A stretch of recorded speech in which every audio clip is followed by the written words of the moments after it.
Hello friends, मैं हूं आपके सामने गौरव मिगलानी। इस वीडियो में हम कंज्यूमर प्रोटेक्शन को लेकर एक केस डिस्कस करने जा रहे हैं। तो जो स्टेटमेंट आपको स्क्रीन पर नजर आ रही है वही स्टेटमेंट मैंने मेरे सामने लैपटॉप में भी रखी हुई है। तो मैं लैपटॉप में से इसको स्टडी करता हूं, आप मेरे साथ जो स्टेटमेंट आपको स्क्रीन पर नजर आ रही है वहीं से आप इसको स्टडी करेंगे। तो आप जानते ही हैं एयरटेल कंपनी के बारे में। Bharti Airtel limited is an Indian global telecommunication services company headquarter in the Delhi. Delhi में इसका हेडक्वार्टर है कंपनी का। तो आपको पता है कंपनी बहुत फेमस है, सर्विसेज भी बहुत अच्छी है। 3G 4G voice calling, data, SMS, what जो भी है सारी सर्विसेज कंपनी देती है। 20 कंट्रीज में, 20 देशों में इसके सब्सक्राइबर्स हैं। तो लगभग इसका सब्सक्राइबर जो कंपनी की इंफॉर्मेशन के अकॉर्डिंग है वो है 325 मिलियन सब्सक्राइबर्स। तो एयरटेल कंपनी के बारे में जो इंफॉर्मेशन मिलती है, कभी कभी हम जो इसके पोर्टल देखते हैं या कोई एडवर्टाइजमेंट देखते हैं या कहीं पर इसका कोई साइन बोर्ड लगा हुआ है तो उसके ऊपर कुछ इंफॉर्मेशन लिखी होती है कंपनी के बारे में। कंज्यूमर को सेटिस्फाई करने के लिए ऐसा कह सकते हैं। क्या लिखा होता है? Airtel mobile customer care number 121, 24 hour Airtel customer service number from your Airtel number. Airtel phone से मतलब अगर आपके पास अगर एयरटेल का फोन है, एयरटेल का नंबर है, तो आप 121 नंबर कभी भी डायल कर सकते हो।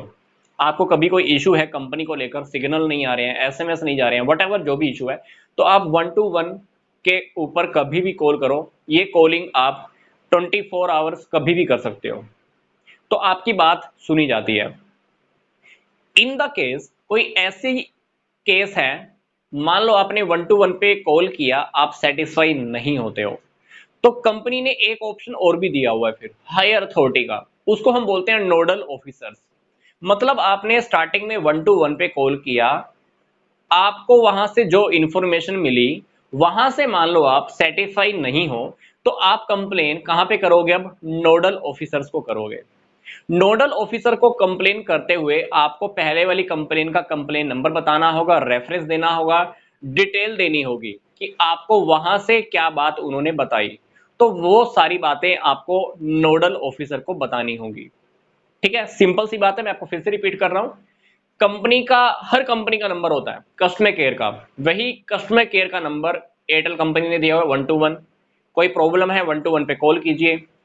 121 की वजह से भी आप सेटिस्फाई नहीं हो तो आप कंप्लेन कहां करते हो? नोडल ऑफिसर्स को। नोडल ऑफिसर्स को आप बताइए कि आपकी जो 121 पे बात हुई थी, क्या बात हुई, उन्होंने क्या बताया, क्या सोल्यूशन दिया, वट जो भी है, तो आप नोडल ऑफिसर को सारी बात बताओ। ये तो ही हमारी स्टेटमेंट।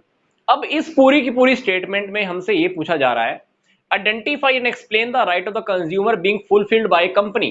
कंपनी कस्टमर्स के कौन से राइट्स को पूरा कर रही है, फुलफिल कर रही है in the above mentioned case, इस केस के अंदर। दूसरी बात, name the function of the marketing being performed by the company. Company कौन सी मार्केटिंग की टेक्निक भी लगा रही है, क्योंकि कोई भी कंपनी कस्टमर्स को सर्विसेज अच्छी देती है तो वो मार्केटिंग की भी कोई ना कोई टेक्निक लगाती ही है, मार्केटिंग के लिए ही करती है सब कुछ।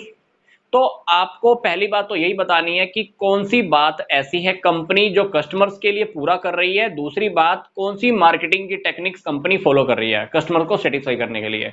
तो हमको दो वैल्यूज बतानी है जो कंपनी कम्युनिकेट करना चाहती है सोसाइटी को, जो सोसाइटी तक वो बात पहुंचाना चाहती है।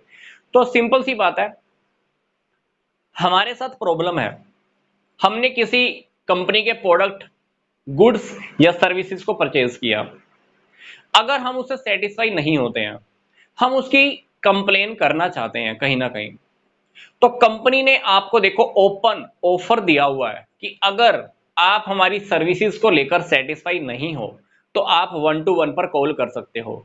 121 पे कॉल करने से भी सेटिस्फाई नहीं हो तो कॉल कहां कर सकते हो? नोडल ऑफिसर्स को। तो डेफिनेटली कंपनी कंज्यूमर्स का सुनवाई का अधिकार, कंप्लेन करने का अधिकार, या इंग्लिश में कह लो राइट टू कंप्लेन या राइट टू बी हियर्ड, सुनवाई का अधिकार है जो कंपनी पूरा कर रही है।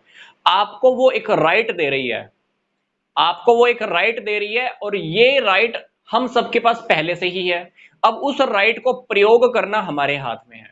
तो कंपनी डेफिनेटली एक राइट कंज्यूमर को पूरा करने के लिए बोल रही है, राइट टू बी हियर्ड, सुनवाई का अधिकार। मतलब अगर हमारे साथ कोई कंप्लेन है तो हमारे पास कोई ऐसी कंप्लेन है जो कंपनी को लेकर है, कंपनी के सर्विसेज को लेकर है, तो डेफिनेटली हम अपनी कंप्लेन कर सकते हैं 1-to-1 पे कॉल करके। वहां से भी सेटिस्फाई नहीं है तो नोडल ऑफिसर को कंप्लेन कर सकते हैं। तो कंपनी ने जो पहला अधिकार हमको दिया है वापस, वो है सुनवाई का अधिकार, कंप्लेन करने का अधिकार, पहली बात। दूसरी बात, मार्केटिंग की कौन सी टेक्निक्स कंपनी ने यहां पे फॉलो की है? Customer support service. कंपनी कहती है कि मैं आपके लिए 24 घंटे अवेलेबल हूं, आप कभी भी कॉल करो, आपकी बात सुनी जाएगी, आपकी प्रॉब्लम को सॉल्व किया जाएगा।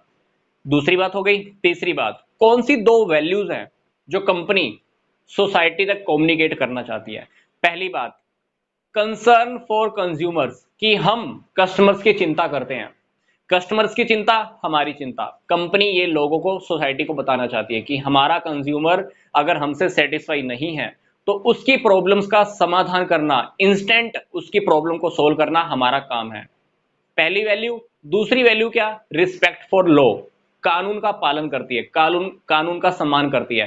क्योंकि कंज्यूमर प्रोटेक्शन एक्ट 1986 के अंडर में हमें समझाया गया है कि कंज्यूमर बाजार का राजा होता है। तो कंपनी क्या कर रही है? उस राजा का भी सम्मान कर रही है, प्लस जो कंज्यूमर प्रोटेक्शन एक्ट के अंदर जो लॉ बने हुए, कानून बने हुए हैं, उस कानून की भी रिस्पेक्ट कर रही है।